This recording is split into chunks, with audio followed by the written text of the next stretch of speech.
ये दबाव की राजनीति आप अपने पास रखिए। हम किसी के साथ जन सुराज 243 सीट लड़ेगा, 242 नहीं। आपने कहा कि गठबंधन इसका राजनीति कीजिए। हम आपको एक उदाहरण दे देते हैं, आपकी इतनी राजनीतिक समझ हमको नहीं है, लेकिन एक छोटा सा आपको उदाहरण दे देते हैं। बंगाल में जब चुनाव हुआ, उसके साथ साथ असम में भी चुनाव हुआ। बंगाल में आप जैसे साथियों ने आकर मुझे कहा कि प्रशांत जी, भाजपा को अगर रोकना है तो लेफ्ट और कांग्रेस को साथ में लीजिए। आपने बिहार में जैसे महागठबंधन बनाया था वैसे बनाइए, तभी भाजपा को रोक पाएंगे। दीदी भी तैयार हो गई थी, लेफ्ट को छोड़ो, कांग्रेस को लेकर हम लोग गठबंधन बना लेंगे। हमने उसको नहीं होने दिया, लेकिन कांग्रेस के लोगों ने असम में महागठबंधन बनाया। बदरुद्दीन जी और सारे लोग साथ में आए। नतीजे क्या आए? असम में भाजपा की सरकार बनी और बंगाल में हमने भाजपा को रौंद दिया। कांग्रेस और लेफ्ट को जीरो सीट लाया, जीरो। अब इस पर आ रहे हैं, ताली अब बजाइएगा। बंगाल में 27% मुसलमान है, असम में 38% मुसलमान है।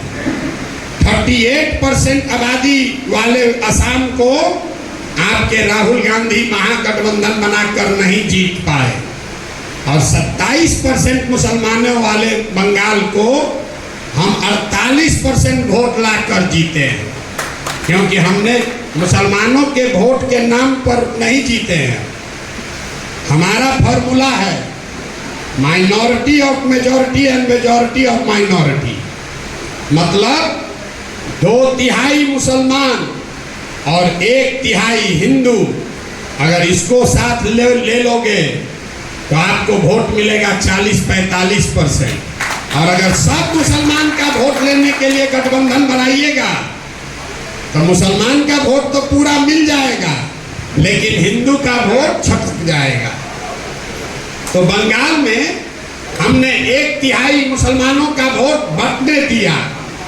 आपको कैमरे पर कह रहे हैं, यहाँ आप ओवैसी जी से घबराते हैं, वहां ISF लड़ा, कांग्रेस लड़ी, लेफ्ट लड़ा, तीनों गठबंधन में थे। मीडिया ने लिखा मुसलमानों का वोट बट रहा। हमको खुशी हुआ, बढ़िया है, बटने दो।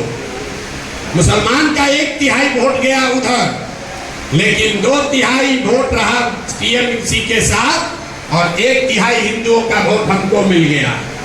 1/3 मुसलमान का वोट गया तो हमारा नुकसान हुआ 5% का, और 1/3 हिंदू आया तो वोट मिला 21%। तो 5 दिए और 21 लिए, वोट आया 48%। फार्मूला मत लगाइए। जैसे ही सोचिएगा कि सब मुसलमान का वोट इकट्ठा कर लें, तो सामने वाला हाथ में चूड़ी पहन के नहीं बैठा है, वो भी ये कहता है कि अरे भाई सब मुसलमान एक हो गया है, अब तुम लोग भी एक हो जाओ, तो फिर हार जाइएगा। बिहार में जो लोग भाजपा को वोट दे रहे हैं, वो क्यों दे रहे हैं? वो भाजपाई नहीं है। आप लालू जी को वोट क्यों देते हैं? भाजपा के डर से देते हैं। वैसे ही बिहार में भाजपा को जो लोग वोट दे रहा है, उसमें ज्यादातर लोग भाजपाई नहीं है, वो लालू जी के डर से उसको वोट देता है।